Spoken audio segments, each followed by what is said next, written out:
Karon ang Inyo News Team.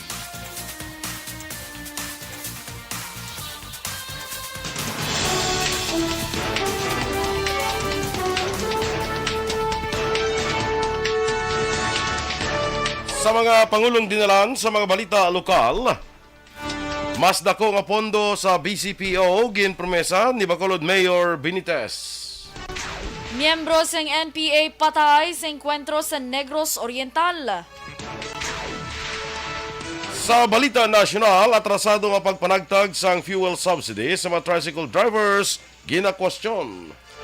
DOH na nga bahay nga pasang karon ay ikaduha nga booster shot sa mga OFWs.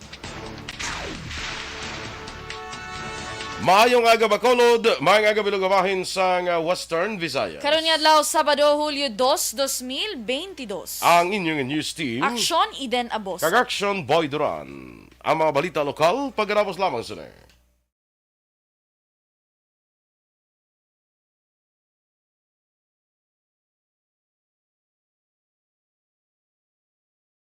And the winner for digital storytelling best social media video is John Dale.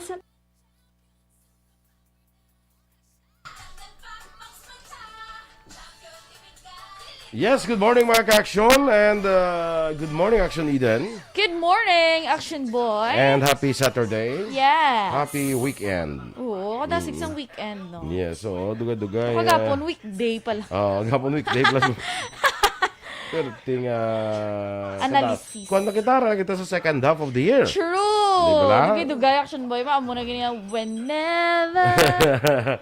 July, August. Uy, duha na lang gali ka bulan. Diba, no? Less than 2 months. OMG. Ma-whenever na dayon. Whenever na dayon. Oo. Less than 2 months kay ti July, August, September na dayon. Kadasig sang adlaw, inadlaw. Supot-supot naman ta sini. Lapit na lang birthday mo. Why patuya na sung tuig January. patong birthday. Supot-supot naman tani para sa mga ihada kag ihado pa. Ay, perfect. Mga ihada, ihado, friends and colleagues. Amaw! Wow, no, gaya na. Ano na Action Boy, ano na gani man. Ang mga ihada, na Action, hasta sa kasal, gatag ka. Ang mga ihada mo sa kasal. Kung mga ihada, nakisala na iya, pagkakasalan na iya, pagkadason, okay. pagkadason sina na... Isahay lang gali. Isahay lang Dolamsam gali. Lamsam sa... Once in a lifetime na siya. True. Mag-give ka na sila sa jury sa kasal. Oo. Na ang ihatag mo sila na itong padamuay na. Correct. Kaya dako na sila yan mo na. Dako na kamo mo sa padamuon mo na ang ginatag sa imo. Hindi kayo madugay-dugay, mahulat ka naman nga matagaan naman. Hindi na iya. Kasal ka naman liwat. Mangita naman talain naman ng mga ihada kag ihado. True. Pero sa ihada, kag ihado sa bunyag, taga December gaano kag dya. Katagko na sila. Anda ko na sila. Hindi, duga naman tumo ka na bunyagan. At isalbar ka galiban. Stand by sa mga balita lokal.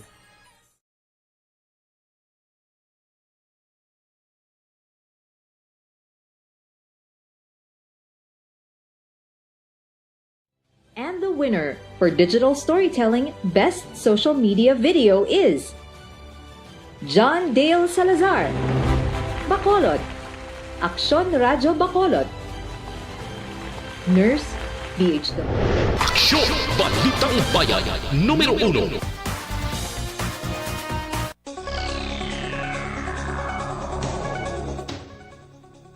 Sa detalye na sa ato ng pangunang mga balita lokal, nagpromisa si Bacolod City Mayor Albe Benitez nga hatagan sang mas mataas nga pondo ang Bacolod City PNP bilang suporta sa matikang himuon sang otoridad agud ipabilin ang kalinong kagatawhay sa syudad. Kadungan sinigin mando ni Benitez sa kay Bacolod City PNP Director Colonel Joseph Thomas Martir ang pagpapaskog sang anti-crime operations kag pagdoble sa ginapatigawan nga police patrol kag surveillance sa mga hotspots kung ginakabig nga high crime areas kalakip na ang marasig nga kasulbaran sa mga kaso. Ang mando ang ginhimo ni Benitez bilang kabahin sa iya prioridad sa una nga isa ka katus ka adlaw nga pagpangalagad bilang alkalde sa Bacolod. Sa inaugural speech ni Benitez, ginpahig sang alkalde ang handom nga pabakuron ang kapasidad sang law enforcement agencies agud masiguro ang katawhayan batok sa mga sunod-sunod nga kaso sang pinatyaday diri sa syudad.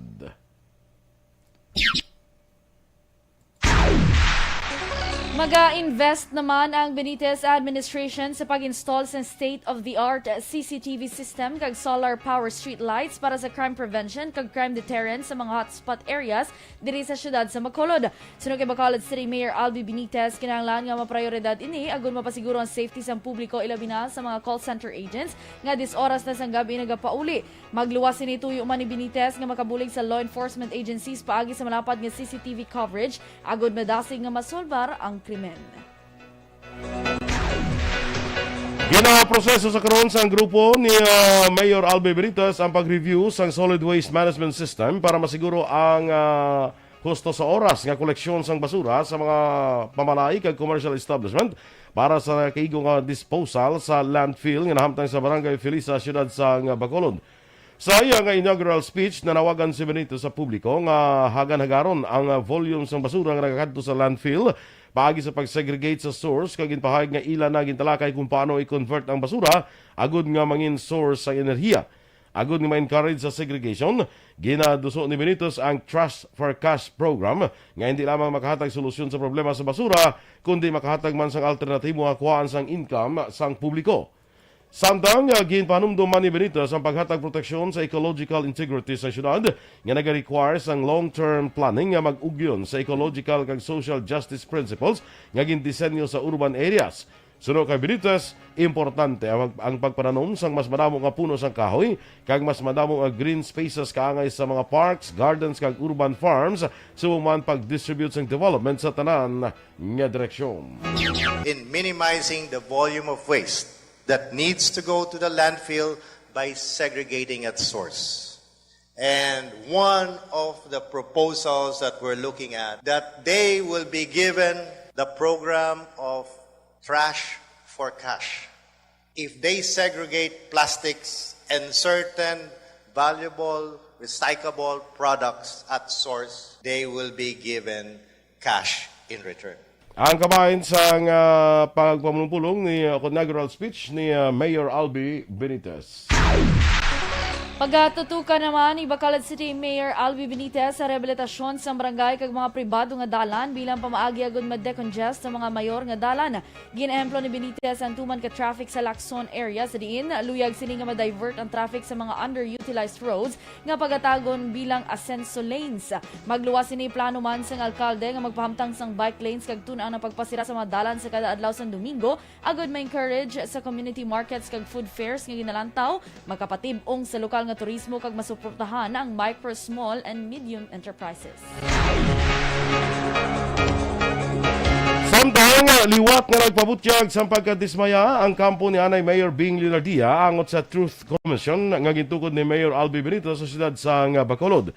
Sunod kay Dr. Chris Rongon, spokesperson ni Leonardia, abi-abi sa anay alkalde ang plano ni Benitez nga pagtukod sa komisyon bangod sa pagpati nga ini nakabase sa konsepto sa transparency apang dako ang ilang pagkadismaya sa ginhimo sang grupo nga pag red flag o kung palayag sang red flag sang 1.5 bilyones pesos nga proyekto ka programa sa syudad nga wala naman sa nakaigo nga basihan. Ginlaragway naman ni Sorongon nga isa ka trial by publicity ang ginhimo sang komisyon kag ginpasiguro sini nga handa si Leonardia nga tubangon ining issue sa nakaigo nga venue o kon forum. When the Truth Commission was conceptualized, Mayor Bing already issued a statement nga wala man siya may ginatago, no? She has nothing to hide, and from the very beginning sang iyang administration is very much transparent, and he sees to it that all the transactions sa aton sa city government is covered by the COA regulations. Si Dr. Chris Rongon, spokesperson ni Mayor Bing Leonardia. Sa iban pang balita lokal, ginatinguan pa sa karon sang katapos ang SOCO PNP kag 11th Infantry Battalion sa Philippine Army nga makilalaan ang miyembro sang NPA nga napatay sa engkwentro sa batok sa mga militar sa sitio Tamusi, Barangay Talalak, Negros Oriental, Biyernes nga adlaw.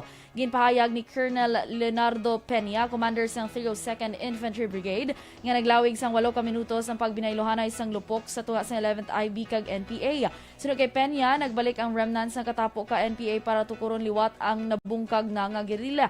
Dugang panipenya malayo man ang mga pamalay sa ginluntaran sang engkwentro kag wala man sang nasamaran sa bahin sang militar. Na-recover sa area isa ka KG9 rifle, isa ka magazine sang KG9 nga may 20 ka rounds sang bala, isa ka magazine sang M16 nga may 8 ka rounds sang bala, isa ka magazine sang kalibre 45 nga may 3 ka rounds sang bala, duha ka radios, isa ka backpack kag iban pa nga mga dokumento.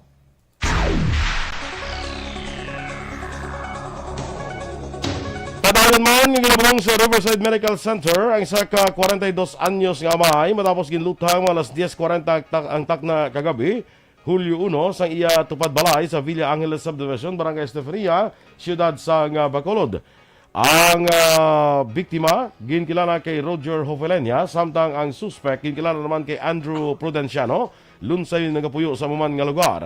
Sunod kay Police Major Richie Gohe, si Ofelenia nakaangkon sa pila sa likod sa lawas kag butkon matapos ginlutang ni Prudenciano gamit ang 9mm caliber pistol. Una ang gindala ang biktima sa Metro Bacolod Hospital kag ginsaylo sa Riverside Medical Center. Ang madugay na nga dinumtanay ay sa nakatanaw nga rason sa sininga paglutang. Samtang ang suspect nakapalagyo naman matapos ang insidente. Arestado naman ang nabilin nga high-value individual sa Banwa sang Isabela sa bypass operations ng Provincial Drug Enforcement Unit kaupo ng Isabela PNP las 10 sang gabi Hunyo 30 sa National Road, Barangay 7, Banwa sang Isabela. Ang nadagpan ginkilala kay Paul Andrew Magalion, 32 anyos, kag residente sang nasambit nga barangay kag Banwa. Sunod kay Police Captain Joseph Partidas, hebe sa Isabela PNP sa ila monitoring. Wala man sang drug group si Magalion kag kalabanan sa barangay sa Isabela ang iya ginasuplayan sa illegal nga droga. Nakuha kay Magalion ang 3 ka heat seal transparent plastic sachet sa inasuspetsuan shabu, balor 68,000 ka pesos. Pahay ni Partidas, dako nga buling nga dadagpan na ang nabilin nga HVI sa ila Banwa agon papaganhaghagan ang supply sa droga para malabot ang handong nga mangin drug cleared ang 30 ka barangay sa amo nga Banwa. Sa katapusan nga bayan sa aton balita lokal, naglambot naman sa 238 ka mga wanted persons ang natakpan sa kapulisan sa Bugos nga riyon sa ginpatigayon nga birada semana, umpisa Hunyo 20 to 26. Sa nasambit nga record, 38 diri ang most wanted persons, samtang other wanted persons naman ang 200. Sa 38 ka most wanted persons, 13 diri ang natakpan sa Negros Occidental, 11 sa probinsya sang Iloilo, kag tag-4 sa Aklan kag Bacolod, 3 sa Antique, 2 sa Capiz, kag 1 sa Iloilo City. Samtang sa 200 ka mga other wanted persons, 76 ang natakpan sa probinsya sang Negros, 61 sa probinsya sang Iloilo, 15 sa Antique, 13 sa Bacolod, 12 sa Iloilo City, 10 sa Aklan, 8 sa Capiz, kag 5 sa Guimaras. Gindayaw naman ni PRO 6 Chief Police Brigadier General Flynn Dongbo ang kapulisan sa ila ginahimo nga trabaho.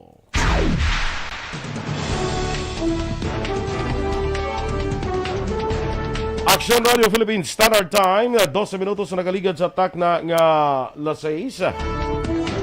Atrasado nga pagpanagtag sang fuel subsidy sa mga tricycle drivers ginakwestiyon. Samtang DOH nagabay nga pasangkaron ay kaduha nga booster shots sa mga OFWs. Ang detalye sa mga balita national sa magbalik sang Aksyon, Balitang Bayan, Numero 1.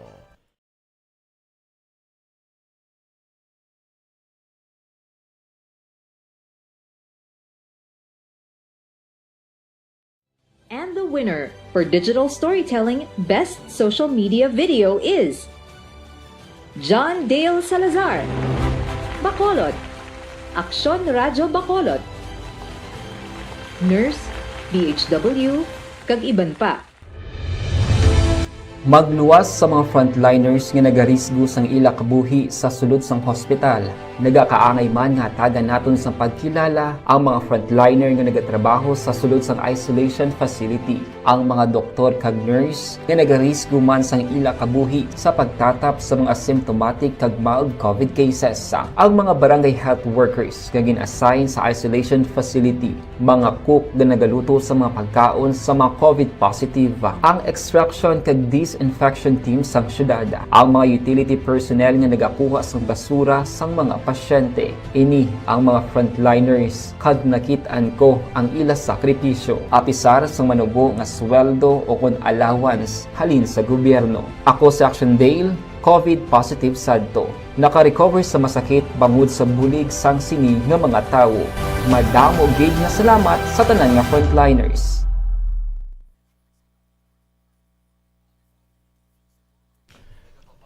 O sige, rin ang aton nga mga Facebook friends, no? Please like, follow and share lang kita sa atong FB Live mga Aksyon, no? Good morning dira kay Yule Galiegar kag Elvira Hilogo. Kay Rufino Era Gabino from Barangay Handumanan. Good morning dira sa inyo, no? Si Jonalyn Ninial de Cripito, tamiyaw niya lang si Sir niya kuno John Dexter Celis. Musta sa imo kumusta ka da Dex? Si Dexter ni mo. Sure, Dexter? kilala mo. Oo. Kisa na, makatawag ka na, PO, the BFF, kamo hindi mo kilala. Friend ko ni, ako ni siya ng kasi manwa ko ni sa bago. Ay, perfect. Tapos daw, I think, pila ka years ahead ko ni si Amando. 2 or 3 years siguro. Nga ahead ko sa iya sa high school. Subong daw, kuha ni sa Chief of Staff ni Mayor Bibot Miravalles. So magkanto ka sa Balyadolid. Kaya may taadira si John Dexter Celis. Ano ba? Ano yung hindi man kita yung classmate.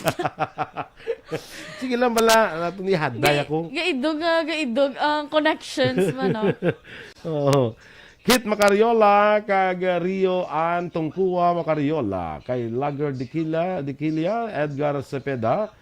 Morning dala sa inyo. Yes. Okay ka na? Ay, sige. Daisy Gings Aspan, watching from Payao, Binalbagan. Yes, ari kita ko na. Mo ni sang kanta ni sa ano na gani? Hili tuluganay. Ay may payaw na di ba ko? Hindi na yan, Ay, lain. Dandansoy bayaan. Ikaw, layo na sa Galing na. Mauli ako sa Payao. Di sa Binalbagan na? Binalbagan na. Okay. Actually, ang writers na taga-dira. Sa Payao mismo, sa Binalbagan. Tapos ang gakanta siya, ato siya sa Iloilo. Hindi Sa diin sa Bacolod lang. Bacolod, doon lang May mo storya. May mo istorya. Ang ilili, tulog ka. Dahil lang manaya. Kasabad.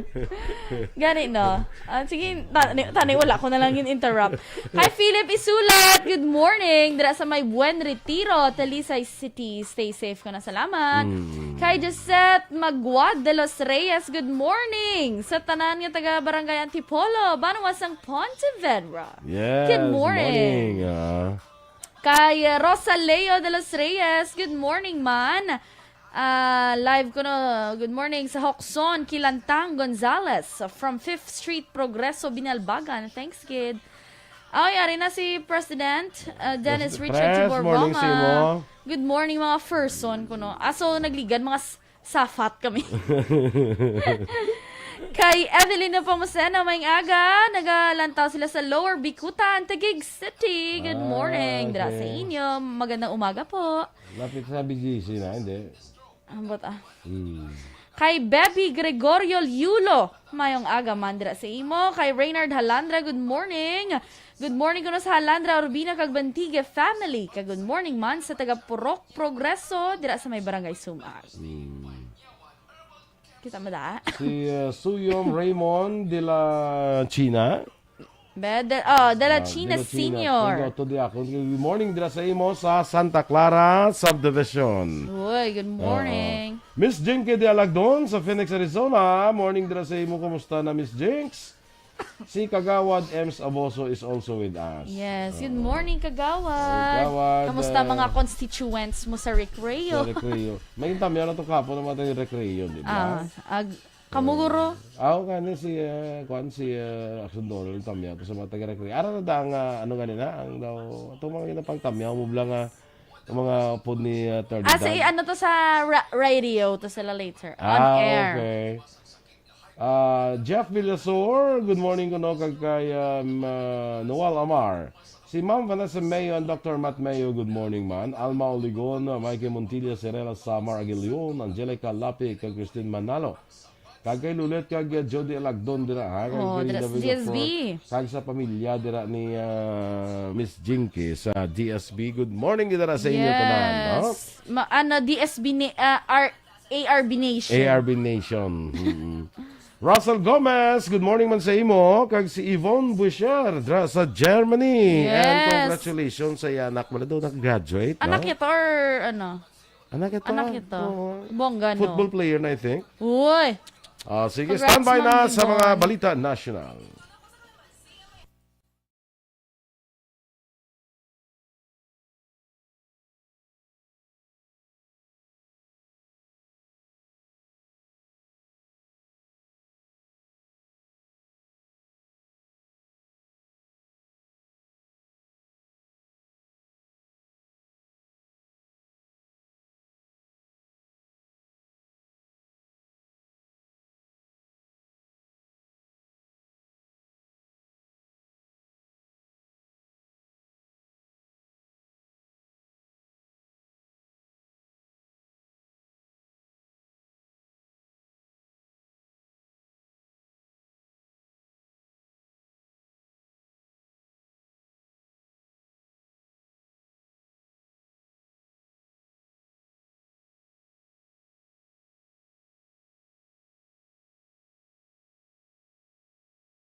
Numero 1.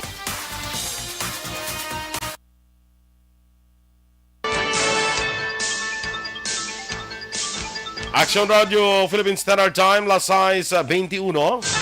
Sa detalye na sa mga balita nasyonal. Ginapasabat sa karon sa ang Department of Interior and Local Government kag local government units tungod sa atrasado nga pagpanagtag sang fuel subsidy sa mga tricycle drivers bagod sa wala nagasanto sa ginpasang nga mangalan sa mga benepisyaryo.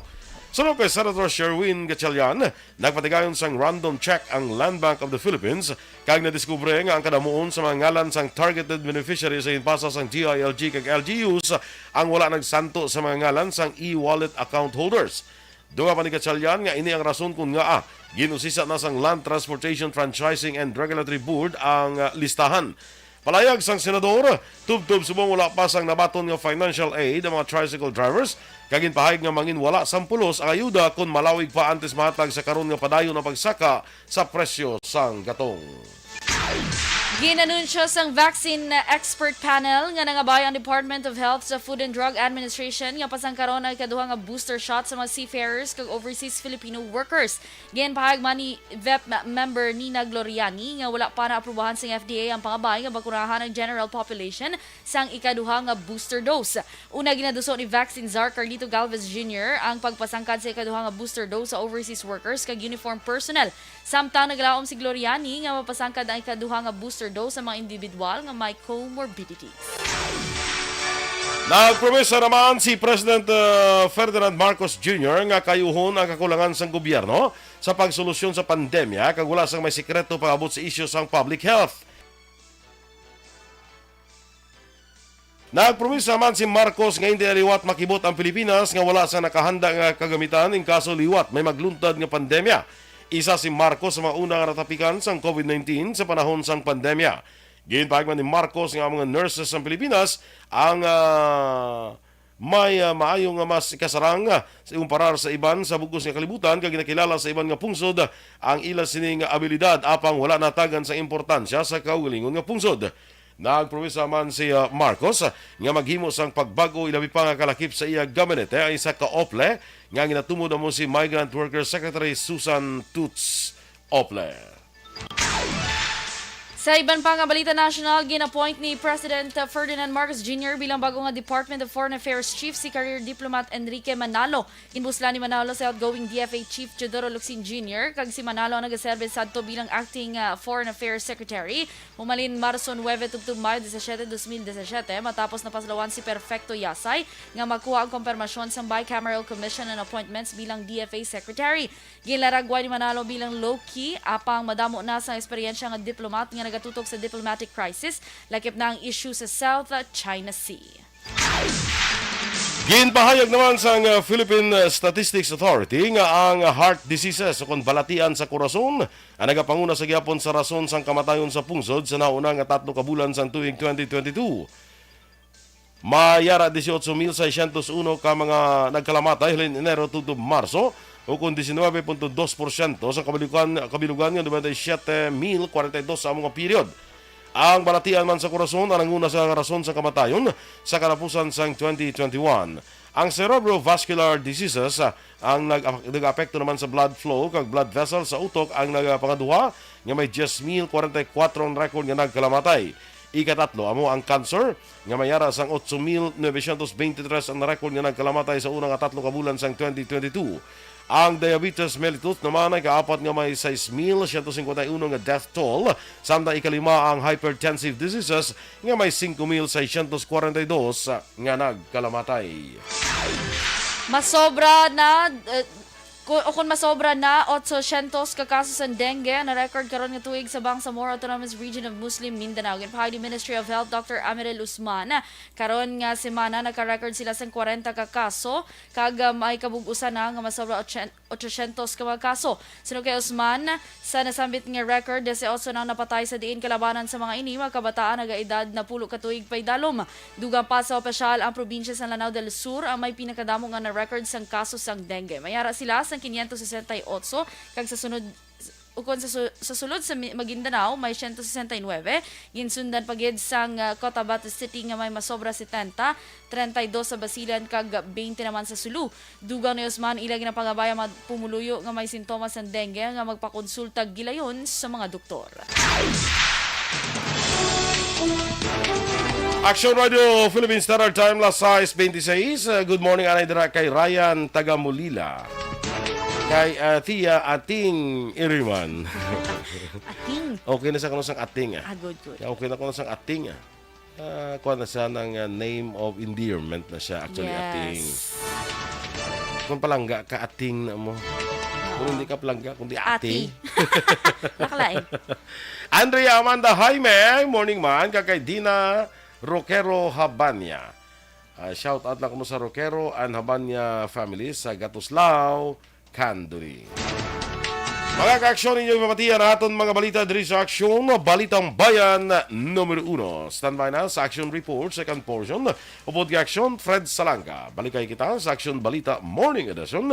Upod gabon sa inyong news team. Aksyon, Eden Abos. Kag-aksyon, Boy Duran. Una sa balita, una sa aksyon, sa Bacolod Aksyon Radio.